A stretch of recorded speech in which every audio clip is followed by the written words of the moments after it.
Bakit mo pinatulan si Ian? Ha? Anong ibig mo sabihin?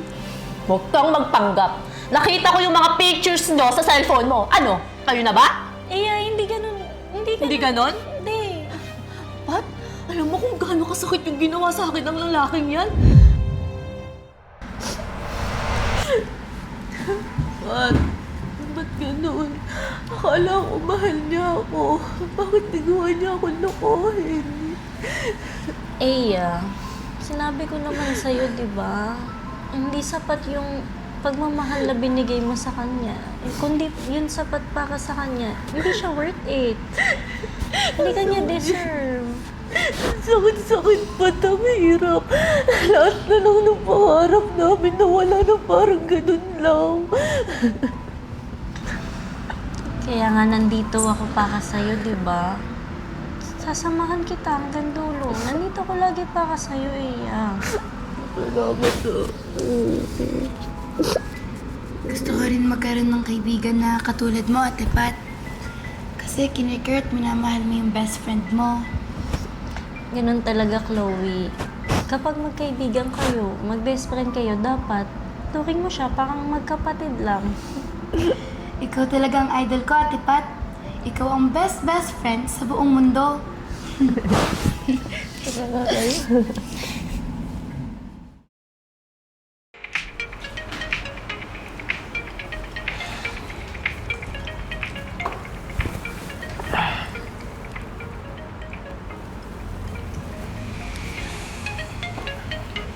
What? Uy, oo nga. Kamusta ka na? Ayun, ganun pa din. Ikaw, Ian. Ito, ayos naman. Ikaw, balita sa'yo. Narinig ko, busy ka daw sa trabaho ah. Oo, busy nga eh. Ikaw ba? Ito, just passing by. Alam mo na, dami dapat pagsisiyan sa buhay. Ganun ba? Alam mo pa, dati pa kita gusto makilala ng mabuti. Kaso yun nga, wala namang chance na makilala ka. Well, kami ni Iya dati. Dati nga napapaisip ako eh.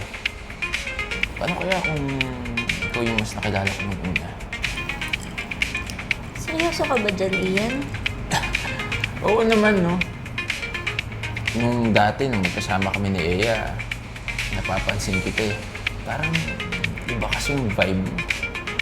Baka nakakalimutan mo, best friend ko si Iya.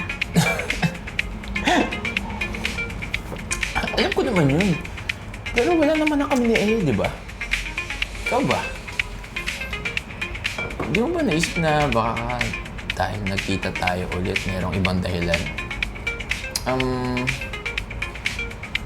Sa tingin ko, kailangan natin magpag-usapan sa mas pribadong lugar. Mapapromise mo bang walang makakaalam ng pinag-usapan natin? Oo naman! Basta sumama ka lang sa akin sa lodge. Sigurado ko magkakaroon tayo ng good time together. Tara.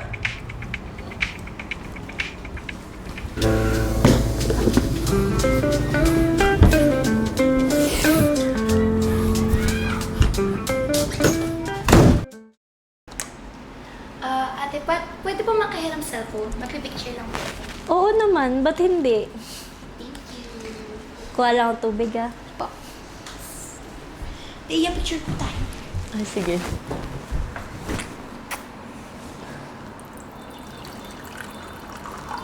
Tingnan mo nga. Uy, ang daming shots, ate, oh. Sige. Ang cute ni Ate Pat sa ibang shots. Tingnan mo yung pictures natin. Sige. Pero, teka. Sino po itong kasama niyang lalaki? Ba't ganyan yung mukha mo? Parang hindi mapinta. May problema ba? Bakit mo pinatulan si Ian? Ha? Anong ibig mo sabihin? Huwag kang magpanggap. Nakita ko yung mga pictures nyo sa cellphone mo. Ano? Kayo na ba? Hindi ganun. Hindi ganon? Hindi. Pat, alam mo kung gaano kasakit yung ginawa sa akin ng lalaking yan? Tapos ikaw pa talaga? Ikaw pa na best friend ko? Hindi ganun, Iya. Hayaan mo ako magpaliwanag. Hindi ko kayang mawala ka. Hindi mo kayang mawala ako. Pero sa ginawa mo, talagang mawawala ako. Isang beses lang nangyari yun, Iya. Hindi na naulit. Akala ko kasi magbabago na si Ian eh. Naniwala din ako. Pero hindi ka pa din huminto. Hindi mo man lang sinabi sa akin. Hinayaan mo pang ako ang makaalam sa ganitong paraan? Hindi sa ganun, Iya. Hayaan mo muna akong magsalita. Hayaan mo muna akong magpaliwanag. Hindi ganon? Ba't alam mo kung gaano kasakit yung ginawa sa akin ng lalaking yun? Tapos ikaw pa talaga? Ikaw pala best friend ko? Iya, hindi ko naman sinasadya eh. Pakinggan mo muna ako. Hindi sinasadya? Ano akala mo sa akin? Tanga? Hindi naman sa ganun. Sabi kasi ni Ian, magbabago na daw siya eh. Tsaka, hindi ko sinasadya, promise. Talaga? Hindi mo man lang sinabi sa akin agad. Sa ganitong paraan ko pa talaga nalaman. Sasabihin ko naman dapat sa'yo eh. Pero, natatakot ako na magalit ka. Ate, okay lang po ba kayo? Nag-aaway po ba kayo?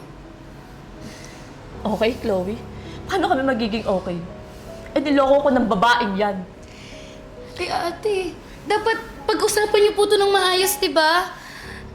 Baka po may ibang dahilan lang po si ate, Pat, kaya niya po nagawa yun. Oo, Iya. Pasensya na. Hindi ko na maulit. Saka, narealize ko naman na mali din yung nagawa ko sa'yo eh. Ayokong mawala ka, Iya. Alam mo naman yun, diba? Ayaw mong mawala ako. Pero dahil sa ginawa mo, talagang mawawala ako. Hindi. Narealize ko yun. Pasensya na. Sorry na. Hindi ko na uulitin. Best friend kita, diba? Ate Pat, ang sakit lang po kasi kayo po mismo nagsabi sa akin na magkapatid ang turingan na mag-best friend. Kaso, hindi ginagawa ng magkapatid sa kapatid niya yun eh. Hirap magtiwala ulit, Pat. Kasi hindi naman basta-basta yung ginawa mo. Pero mahalaga ka sa akin eh.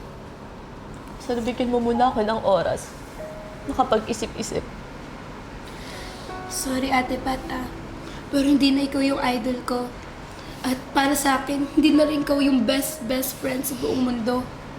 Sige na, Pat. Umalis ka na. Umalis ka na, please. Umalis ka na.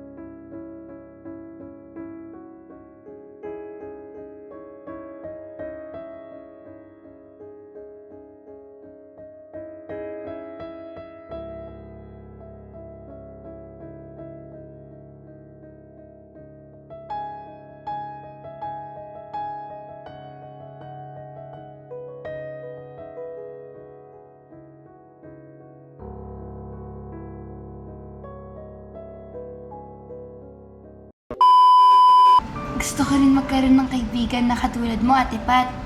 Kasi kini Kurt, minamahal mo yung best friend mo.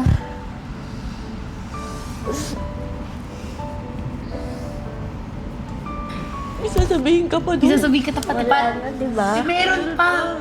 Yung Chloe, yung best friend, and yung Ah, turingan. ganun talaga daw. Alam mo na, bago magsalita si Chloe, Alam ko naman yun.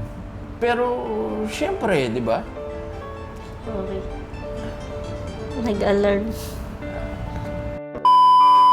Hindi ganon? Alam mo kung ano yung ginawa niya sa akin, Pat? Pero ikaw pa talaga? Ikaw pa na best friend ko?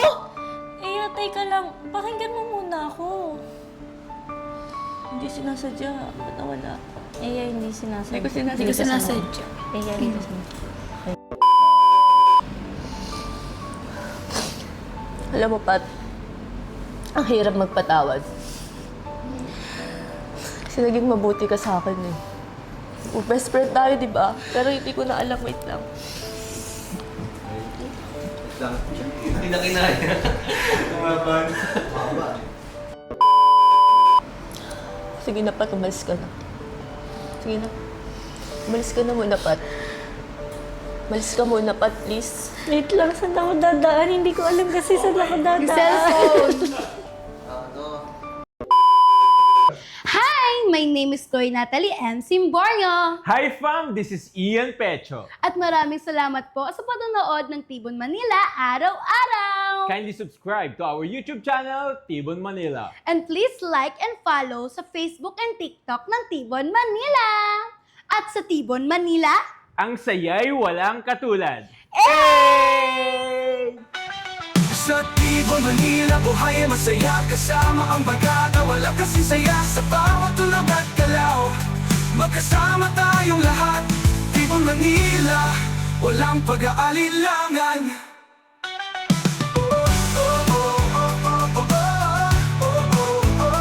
Tibon, Manila, walang pag-aalilangan. Sa ilalim ng mga bituin, tayo'y magkasama.